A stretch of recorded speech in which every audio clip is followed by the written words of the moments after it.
Hello everyone, and welcome to the second Bellum devlog, Dialing in the Details. Today, we'll be talking about our first core game mode, Occupation, as well as sharing the progress our studio has made with some new systems and art. As always, with these devlogs, please keep in mind that much of what is shown is work in progress and subject to change. Let's kick it off and dive into how our main game mode, Occupation, will play. Occupation is designed as an asymmetrical experience, where conventional forces are seeking to solidify their control over an area, and irregular fighters are aiming to deny and disrupt that occupation. When a round begins, teams will start on opposite sides of the playable area, and a randomized area of operation, also known as the AO, is placed on the map. This AO spans hundreds of meters across, and designates the area where player actions will contribute to their team's win conditions. In order to win a round of Occupation, teams must fulfill one of three victory conditions. Completely attrite the enemy forces by reducing their manpower to zero, control influence by constructing and defending your team's objectives or by destroying those of your enemy, or push back and displace enough enemy forces out of the AO, denying them a foothold within the zone. As mentioned before, Occupation is an asymmetrical experience, meaning that some factions will have different mechanics than others. Let's share a few of those mechanics now. Irregular factions are considered native guerrilla fighters of the area, and as such are outfitted with lighter, faster equipment and are able to establish within the zone before conventional forces arrive. These forces will construct numerous low signature hideouts to steadily generate influence while drawing on a larger amount of manpower to maintain pressure over time. By leveraging numbers, mobility, and positioning, irregular factions will aim to outflank, ambush, and draw out conventional forces. This playstyle contrasts with the slower, more methodical methods of conventional armies. As opposed to their irregular counterparts, these armies are equipped with superior but heavier weapons and equipment.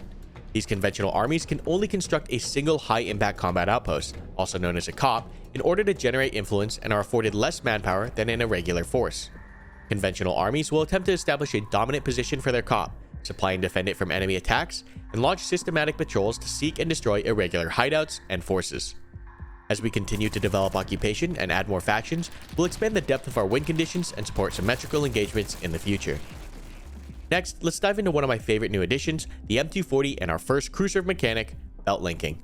Crew serve machine guns are powerful weapons built to deliver sustained, lethal firepower on the battlefield, and they rightfully deserve to be distinguished from other weapon systems. Belt linking enables gunners to sustain high volume fire, minimize reload time, and ensure continuous suppression on a target. While crew-served weapons are most effective when used with coordinated teamwork, they can still be operated solo in a pinch, though with reduced speed and overall effectiveness. As development continues, we plan to implement barrel changing and tripod placement to deepen the functionality of these systems.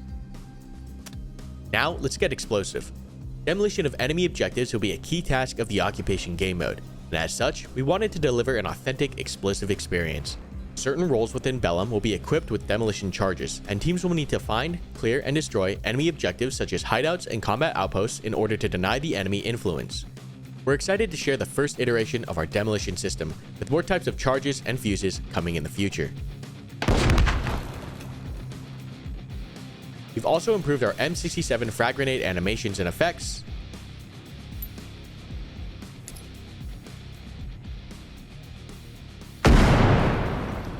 have added in the F1 fragmentation grenade,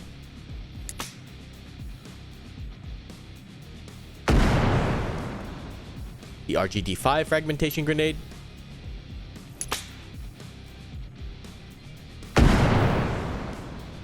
and have introduced smoke grenades into the game, including the M18,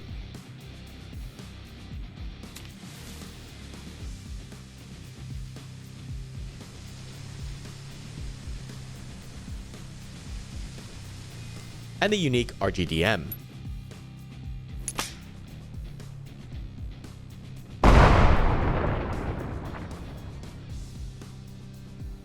Beyond refreshing and adding grenade animations and effects, we've developed a custom fragmentation system from the ground up. In Bellum, each munition simulates fragmentation individually, calculating both the number of fragments spawned and their trajectory in real time. By simulating realistic fragmentation along with our medical mechanics, our system offers a more authentic grenade balance, producing more punishing wounding results over the typical instant kills of arcade shooters. Our Ballistics system has also been completely overhauled with our own proprietary solution, which realistically and performantly models projectile behavior. It accounts for muzzle velocity, temperature, wind, air density, drag, including supersonic speeds, subsonic speeds, and the transition between them in flight, projectile mass and volume, and even acceleration over time for projectiles like rocket and missile motors. We've also worked very hard to model penetration. Our system takes multiple factors into account, including the ballistics of the round, the type of material being hit, that material's thickness, as well as the round's incoming angle. Here you can see the different effects M855A1 has on various surface types.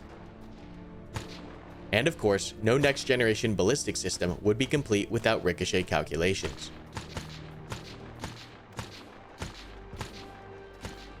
This graph compares Bellum's ballistic model for the M855 standard 5.56 round against real-world data and other games. While many games simplify or flatten projectile velocity over distance, Bellum closely matches real-world ballistic curves, reflecting accurate drop-off and aerodynamic behavior. We understand that performance is a key concern with all of these calculations, which is why we've optimized the system to outperform Unreal Engine's native projectile system, achieving significantly faster speeds even with hundreds of projectiles simultaneously in flight. Last but certainly not least, let's talk about some of our art asset updates. Over the past few months, our level design team has dramatically improved much of the foliage to help the terrain feel even more like Africa. This system now generates biomes realistically and mimics how real forests grow and form. This includes tree and grass updates, our initial work on rivers, and even some new building kits including our mud huts and our new commercial structures. On the weapons side, we've added some new small additions including our own lasers and sights, and have started work on our launcher systems and art.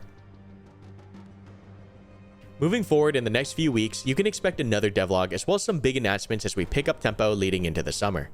At this time, we'd love to answer any questions you guys might have regarding the project, and we'll be adding a Q&A segment in the next video. If you'd like to leave us a question, please head over to discord.gg/playbellum and make your way to the questions forum. But that's all for now. I hope you guys enjoyed today's update, and we look forward to sharing more with you all very soon.